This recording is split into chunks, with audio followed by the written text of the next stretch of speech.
Let me ask you something before we get into this. How much money did you spend last month on things you cannot find right now? Not big things, not rent, not groceries. I mean the stuff in between. The subscription you signed up for in February that you haven't touched since. The gadget in a drawer somewhere. The bottle of something you were going to use every day. The clothes with the tags still on them. You know what I'm talking about. You know exactly what I'm talking about because even as I'm saying it, you're already doing the math in your head. I have fixed shoes for 60 years. 60 years of watching people walk in wearing things they paid too much for, things that were already falling apart, things that never fit right, but they bought anyway because somebody told them it was worth it. And I learned something that nobody in any store will ever tell you. Most of what gets sold to you is not sold to solve a problem. It is sold to solve a feeling. And the feeling always comes back. So you buy again. That is the whole game. That is the entire trick. I came to this country as a boy with $8 in my pocket. My father had the rest. We had one suitcase between us and a leather satchel of tools. I want to be clear about something. We were not poor in spirit. We were rich in things that cannot be bought. But we also had no room for waste. Waste was a kind of disrespect, a spit in the face of all the work it took to get here. My father would turn a piece of leather 3 times in his hands before he cut it, because once you cut, there is no going back. He treated every material thing that way, with respect, but without sentimentality. You're about to watch me tell you 9 things you should stop buying, but I want you to understand something first. This is not about being cheap. Cheap is its own kind of poverty. This is about clarity, about knowing the difference between what you actually need, what you actually want, and what somebody has convinced you to want so they can make a profit. Those are 3 completely different things, and most people never learn to tell them apart. The first thing you should stop buying is the upgrade you don't need.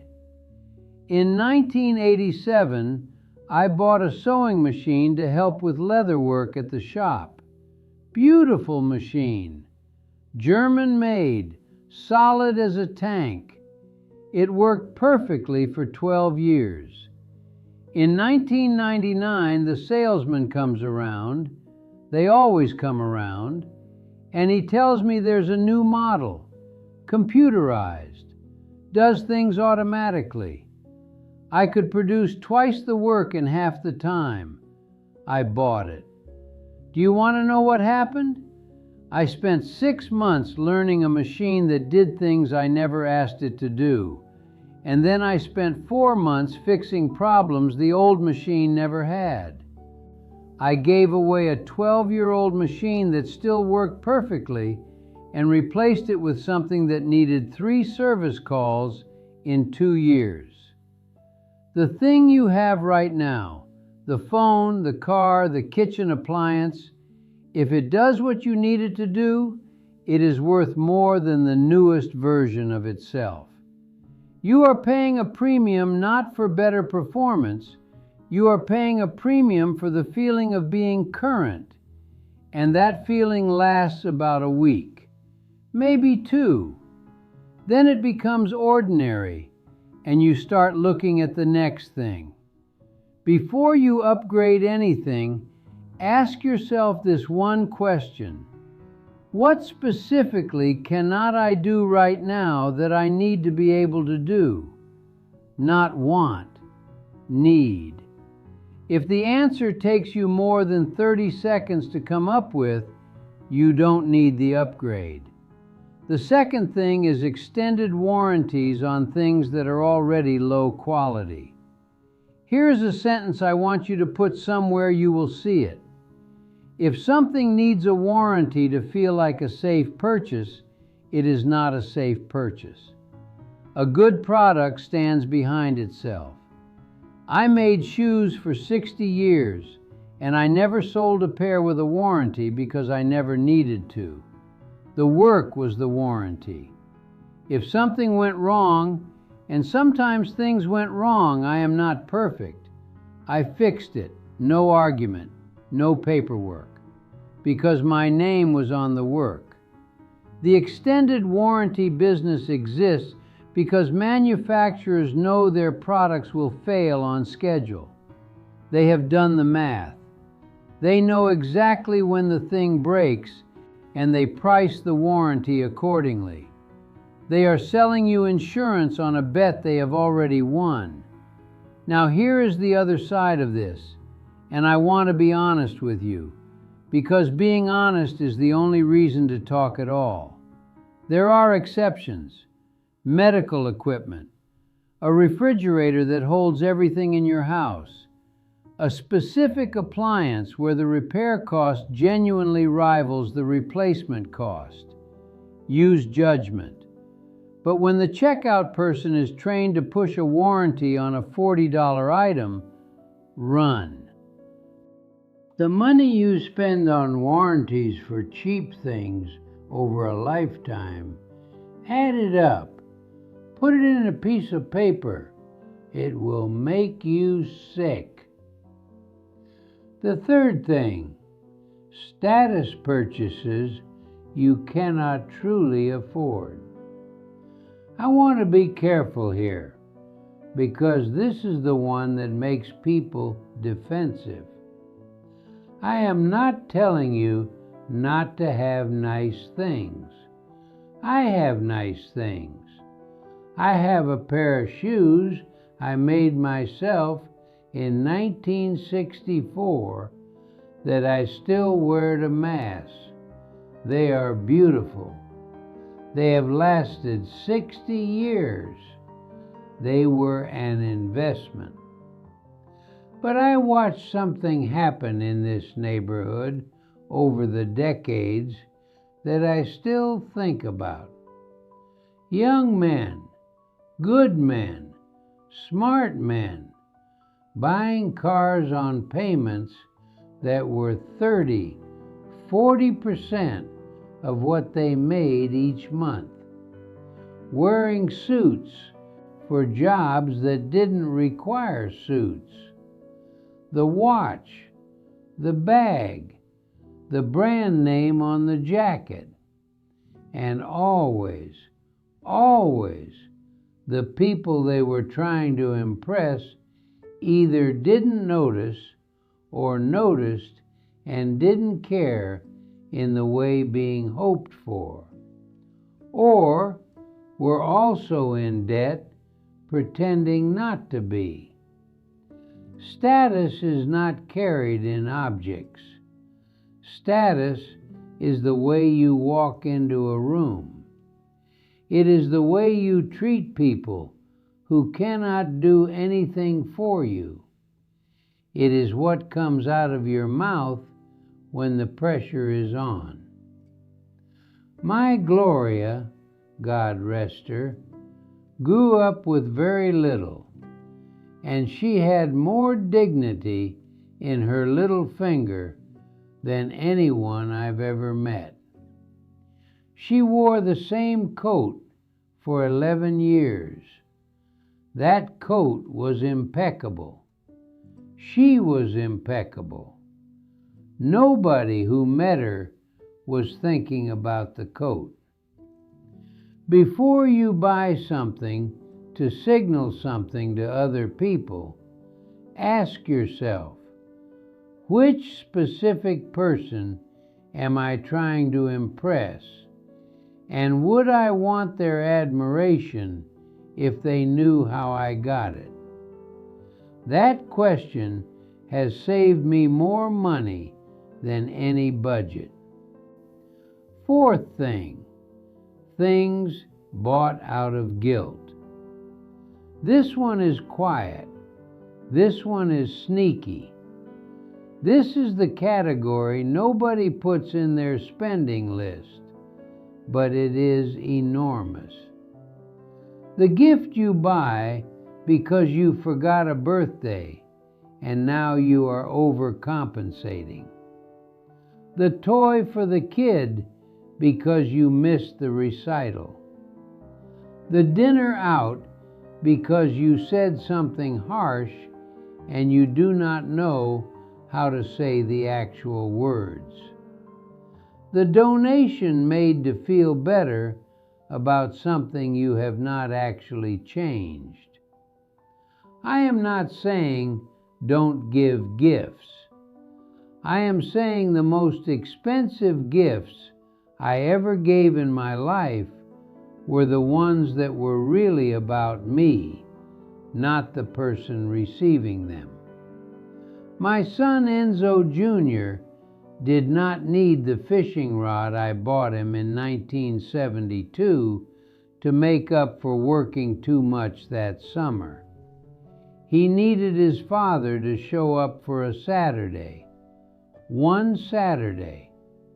He still has that rod in a closet somewhere. I know because I asked. The next time you feel the pull to buy something as an apology, or to smooth over a silence, or to substitute for something you should be giving in person, stop. Ask what the actual thing is. 9 times out of 10, you can give the actual thing, and it costs nothing except a little courage. 5. Single-use gadgets and tools. Listen, I have been in kitchens. I have seen what happens in kitchens. The avocado slicer, the strawberry huller, the machine that makes pasta when you already have 2 hands, and a rolling pin, and those are exactly the tools God gave you for pasta. My workshop has maybe 30 tools in it. A cobbler's knife, a lasting plier, an awl, a hammer, a few others. With those 30 tools, I have made and repaired thousands of pairs of shoes. The person who could only work if they had the specialty tool for each exact task would spend half their life shopping and half their life storing, and very little time actually working. This is not only a kitchen observation. This is every area of life. The specialized fitness device for the one exercise you did 4 times. The gadget that solves the problem you had twice last year. The app you paid for to do the thing the phone already does. The question before every purchase of this type: can I do this with something I already own, even imperfectly? Imperfect completion is better than perfect equipment sitting in a drawer. 6. Cheap versions of things you will use every single day. Now here's where I turn the corner, because I do not want you leaving this thinking I am telling you never to spend money. That would be wrong and stupid advice. The shoes I wore every day for 20 years in the shop, I made them myself, and they were not cheap in materials or time. But because I wore them every single day, the cost per wear over 20 years was almost nothing. And my feet never hurt. My back never hurt. I was on my feet 10 hours a day, and my body paid no price for it. The cheap version of a thing you use daily is almost always more expensive over time than the quality version. The bed, the shoes, the chair you sit in for 8 hours, the knife you cook with every night. These are not places to save money. These are places where quality is not a luxury, it is arithmetic. Where I see people go wrong is they apply frugality uniformly. They spend $300 on a gadget they use twice, and then they buy the cheapest possible mattress because it is just a mattress. That is backwards, completely backwards. Think about the hours. What do you touch every single day?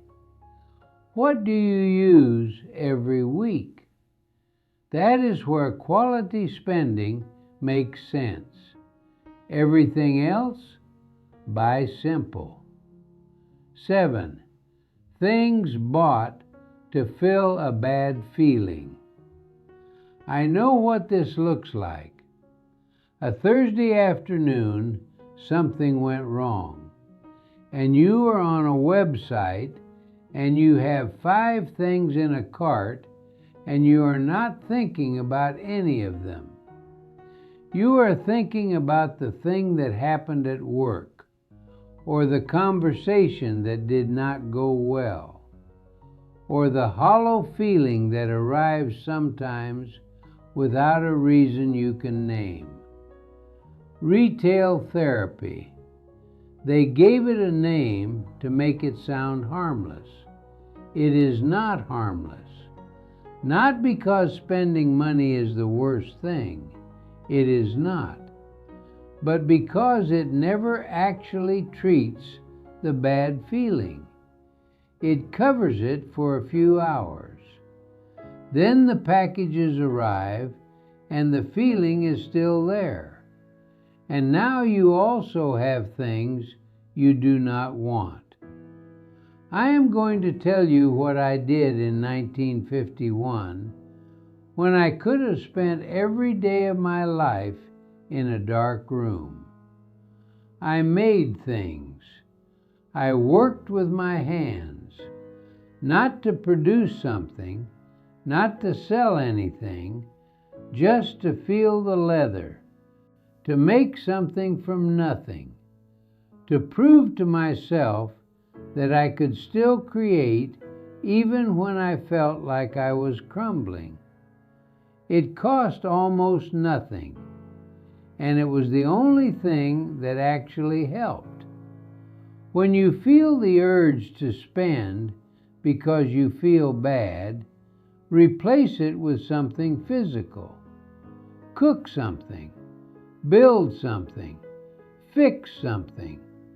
Go outside and walk until you remember what your body feels like. The urge to buy is almost always the urge to feel something, and there are cheaper ways to feel something.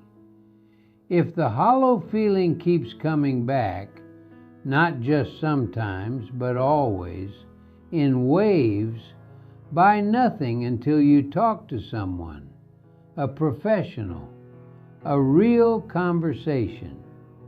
That is the one purchase in this category that will actually change anything. 8. The course or program that promises to replace effort. I love learning. I want to say that clearly. I think learning is one of the few things that keeps a person alive, really alive, regardless of age. I read until my eyes give me trouble. I ask questions. I have no patience for people who stop being curious. But In 60 years of watching people try to improve themselves, I have never once seen a program, a course, a seminar, a system do the work for the person. Not once. I have seen people buy the cooking class and still not know how to cook because they attended but did not cook. I have seen people buy the business course and still not have the business because the course did not require them to actually fail at something and start again. Learning requires friction. It requires the moment where you do not understand, and you sit with not understanding, and you try again.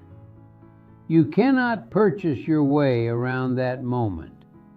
Nobody who charges money for a program will tell you that, but it is true.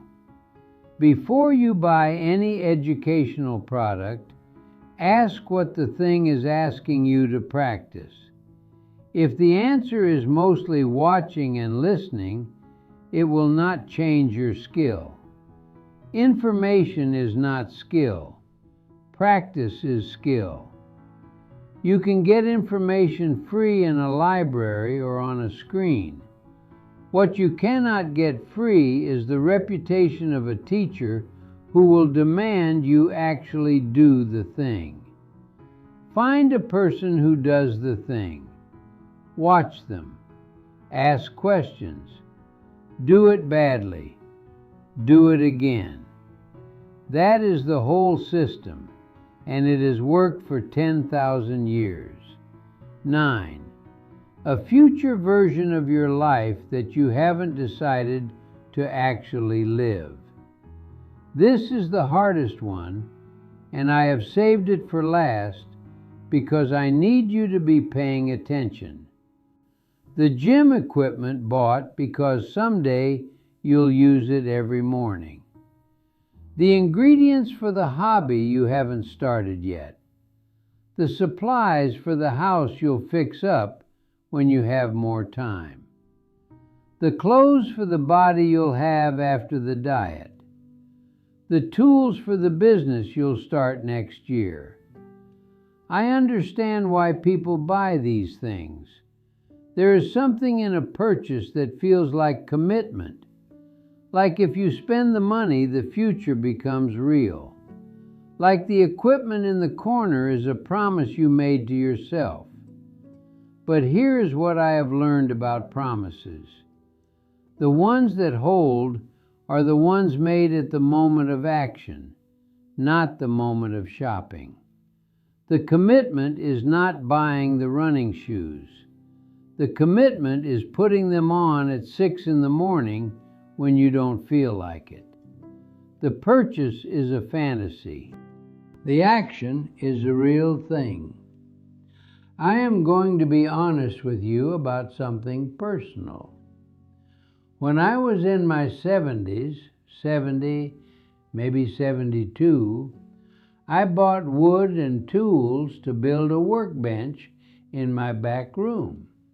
Nothing fancy, just a proper bench where I could do woodwork the right way.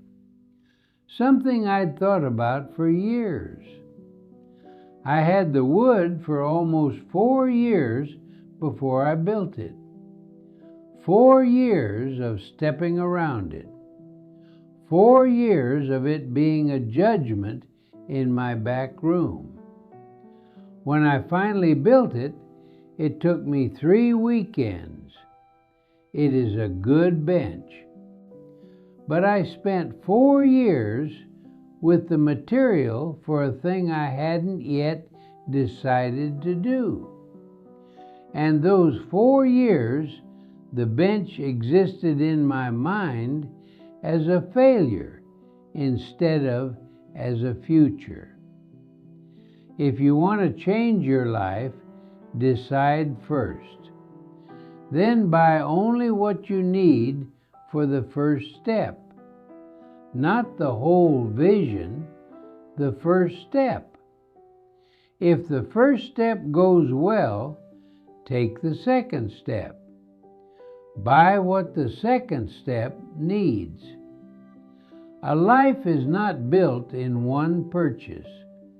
It is built in one day, followed by another day, followed by another day.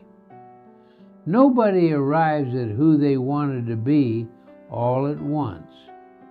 You inch toward it, one shoe at a time, as my father used to say. He was talking about the work, but I think he meant everything. Let me tell you what money actually is, since we have been talking about what it buys. Money is stored effort. That is all it is. When you spend money on something useless, you are not spending paper and numbers. You are spending hours of your life that you worked, and you will never get them back. The question is never really, can I afford this? The question is always, is this worth the hours I gave to get it? I have known people of genuine wealth who lived as if they were poor because they thought carefully about what they traded their hours for. And I have known people who never had much, who spent as if money was a feeling and not a fact. And they were always surprised when the feeling ran out. Here is what I think. The goal is not to die with money in the bank. That is not the goal. The goal is to use what you earn in ways that make your life actually bigger, richer in experience, in health, in relationships, in the kind of quiet pride that comes from not owing anyone anything. I spent a lot of my life making shoes. I am proud of those shoes. But what I am more proud of is that I bought every pair of leather, every nail, every thread honestly, without debt, without compromise. That the shop was mine. That I closed at the end of every day with no weight around my neck. That feeling, I am not sure you can buy it.